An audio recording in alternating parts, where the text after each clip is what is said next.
ब्रेकनंतर afternoon फोकसमध्ये आपलं पुन्हा एकदा स्वागत। आणि खरं तर आज अर्थसंकल्प सादर झाला आणि त्याच्यानंतर आज विधिमंडळ परिसरात ठाकरे आणि फडणवीस आमने सामने आल्याचं पाहायला मिळालं। फडणवीसांनी ठाकरेंना हात जोडले, शिंदेंना नजर मिळवताच पुढे चालले गेले। एक वेगळंच दृश्य आज विधिमंडळ परिसरात पाहायला मिळालेलं आहे। ते एकनाथ शिंदेंनी यावेळेस उद्धव ठाकरे यांच्यासोबत बोलणं टाळलेलं आहे। हे दृश्य आपण लोकशाहीच्या माध्यमातून बघतोय। विधिमंडळ परिसरात आज उद्धव ठाकरे आणि देवेंद्र फडणवीस आमने सामने आले होते। फडणवीसांनी उद्धव ठाकरे यांना हात जोडले, मात्र शिंदे हे नजर न मिळवताच पुढे चालले गेले। आज अजित पवार यांनी अर्थसंकल्प सादर केला आणि त्याच्यानंतर एकच गोंधळ खरं तर विरोधकांच्या वतीने विधिमंडळ परिसरात पाहायला मिळाला। मात्र त्याच्या आधी आज उद्धव ठाकरे आणि देवेंद्र फडणवीस आमने सामने आल्याचं चित्र आपल्याला विधिमंडळ परिसरात पाहायला मिळालं। एकनाथ शिंदे यांनी उद्धव ठाकरे यांच्याशी बोलणं टाळलं, नजर न मिळवताच ते पुढे निघून गेले। मात्र फडणवीस यांनी उद्धव ठाकरे यांच्यासोबत हात जोडले आणि ते पुढे निघून गेले। 16 लाख कोटीचे करारनामे झाले। म्हणजे पूर्वीसारखं फक्त करारनामेवालं काम नाहीये, हे ऍक्च्युअल काम करणारं सरकार आहे। कारण मागच्या वेळेचं 75 ते 80% त्याचं एक्झिक्युशन झालं आणि आता देखील आता जे देवेंद्रजींच्या मार्गदर्शनाखाली 16 लाखाचं जे एमओयू झाले, प्रत्यक्ष त्याला देखील सुरुवात झालेली आहे। आणि त्यामुळे हे का होतं? कारण या राज्याचं जे काही पोटेन्शियल आहे, राज्यामध्ये ज्या काही पायाभूत सुविधा आहेत, राज्यामध्ये ज्या काही सोयी सुविधा आहेत, सिंगल विंडो क्लिअरन्स आहे, उद्योग जे येतात त्यांना रेड कार्पेट आहे, त्यांना दिल्या जाणाऱ्या सुविधा आहेत, या सगळ्या सुविधा आता मगाशी दादांनी सांगितलं सुरजागडमध्ये, गडचिरोलीमध्ये स्टील इंडस्ट्री आता एकदम रांग लावून राहिलेली आहे। आणि आता गडचिरोली सारखा जिल्हा जर मेन स्ट्रीम मध्ये येतोय तर इतर जिल्ह्यामध्ये तर मग आपल्याला खूप पोटेन्शियल आहे।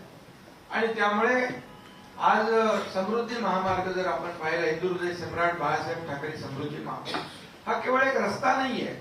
देवेंद्रजींनी तो सुरू केला, मी तेव्हा मंत्री होतो, मग मी मुख्यमंत्री झालो आणि आम्ही तो आदरणीय प्रधानमंत्री महोदयांच्या शुभ हस्ते त्याचं लोकार्पण केलं। आता त्या रस्त्यामध्ये इकोसिस्टीम तयार होते, नोड तयार होत आहे, त्या ठिकाणी सोलर आहे, त्या ठिकाणी विविध म्हणजे आपलं अमरावतीला मेगा टेक्सटाईल पार्क करतोय आपण।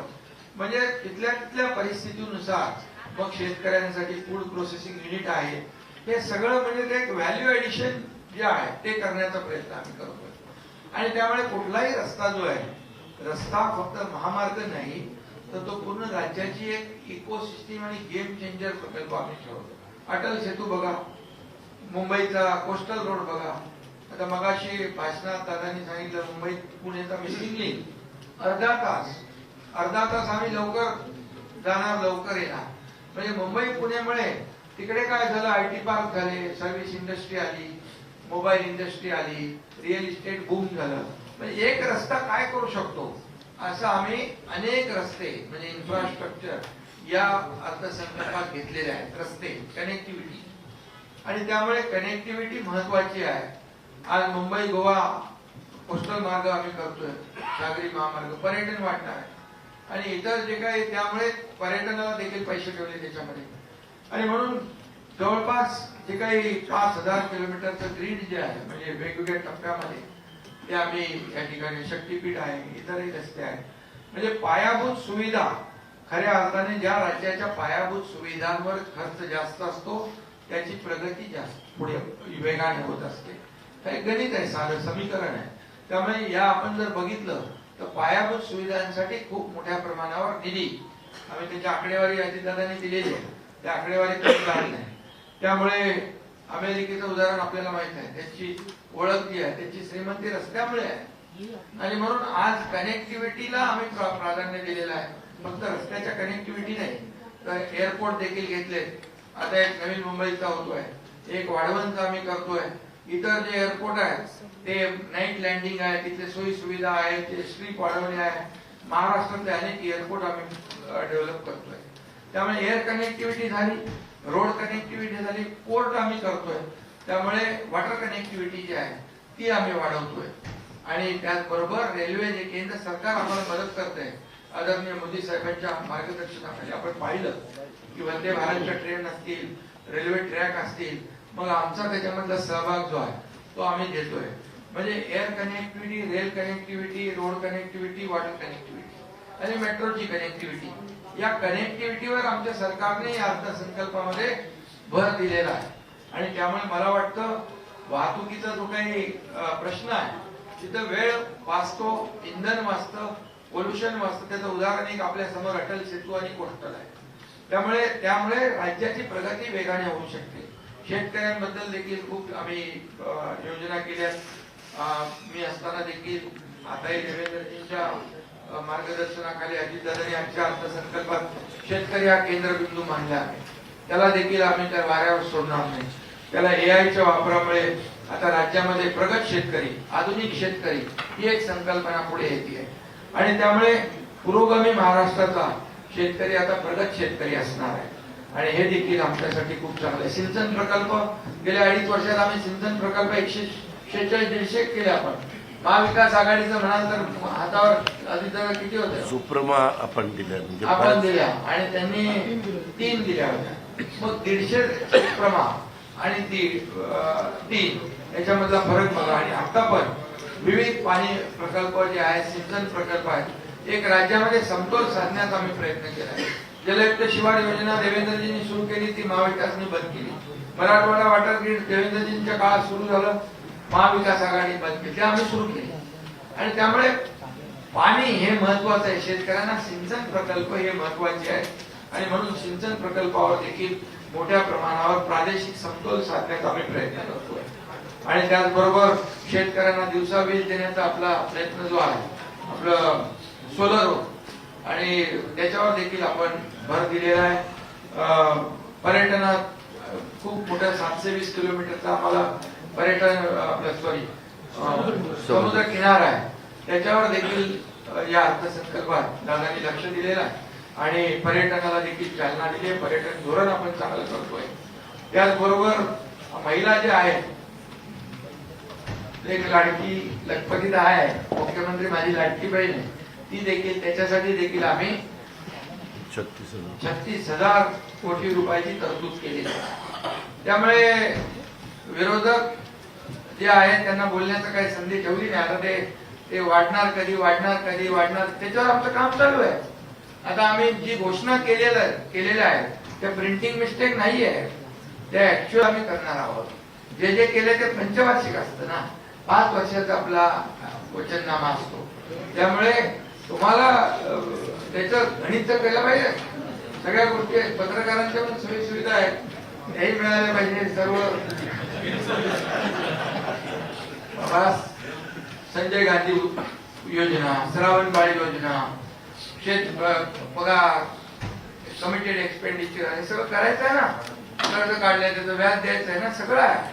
ही कसरत जी आहे आम्ही योग्य पद्धतीने करतोय. आणि त्यामुळे महिलांचं देखील धोरण जे आहे त्याच्यामध्ये नवीन की आपण युनिटी मॉल करतोय. म्हणजे महिलांना फक्त आम्ही 1500 रुपये देऊन थांबलो नाही, तर त्यांना लखपती करायचं आहे, ते देखील आम्ही करतोय. आणि 26 लाख यावेळेस 26 लाख महिला लखपती करण्याचा 26 लाख महिला लखपती करण्याचा, जसं प्रधानमंत्री मोदी साहेबांनी लखपती दिदी, ड्रोन दिदी, त्यांनी देखील उज्ज्वला योजना, जनधन योजना, अशा अनेक योजना, महिलांना आत्मसन्मान, महिलांना आत्मनिर्भर करण्याचं जे त्यांचं संकल्पना आहे त्याच्यात आम्ही योगदान देतो. जसं शेतकऱ्यांना देखील नमो सन्मान शेतकरी योजना ते आम्ही केली आम्ही ना. आतापर्यंत तरी सततच्या पावसामुळे नुकसान दिलं जात नव्हतं, आम्ही दिलं, देतोय, पुढे देतोय, देत राहणार. त्यामुळे शेतकरी, महिला आणि मला वाटतं सगळेच, कुठला विभाग असा बाकी ठेवला नाही. सार्वजनिक बांधकाम असेल, परिवहन असेल, नगर विकास असेल, बंदरे असेल, ग्राम विकास, ग्रामीण आणि शहरी विकास, सगळं काय बोलत नाहीये. दिव्यांगांसाठी आम्ही हे करतोय, गृहनिर्माण विभागासाठी आम्ही हे करतोय. आणि हे सगळं जे आहे याच्यामध्ये खूप मोठ्या प्रमाणावर सर्व सेक्टरमध्ये आम्ही हे केलेलं आहे की प्रत्येकाला न्याय मिळाला पाहिजे आणि सगळ्यांनाच एक मेन स्ट्रीम मध्ये आणलं पाहिजे. आम्ही सर्वसामान्यांचं सरकार म्हणतो, सर्वसामान्यांच्या सरकारमध्ये सर्वसामान्यांना न्याय देण्याचं काम, त्याचं प्रतिबिंब या आजच्या बजेटमध्ये उमटलेलं आपण पाहतोय. बाकी विरोधक काय बोलतील ते त्यांना त्यांना ते नेहमी प्रत्येक याला टीका करत असतात. 2.5 वर्ष टीका केली त्यांनी, पण टीका करून करून थकले.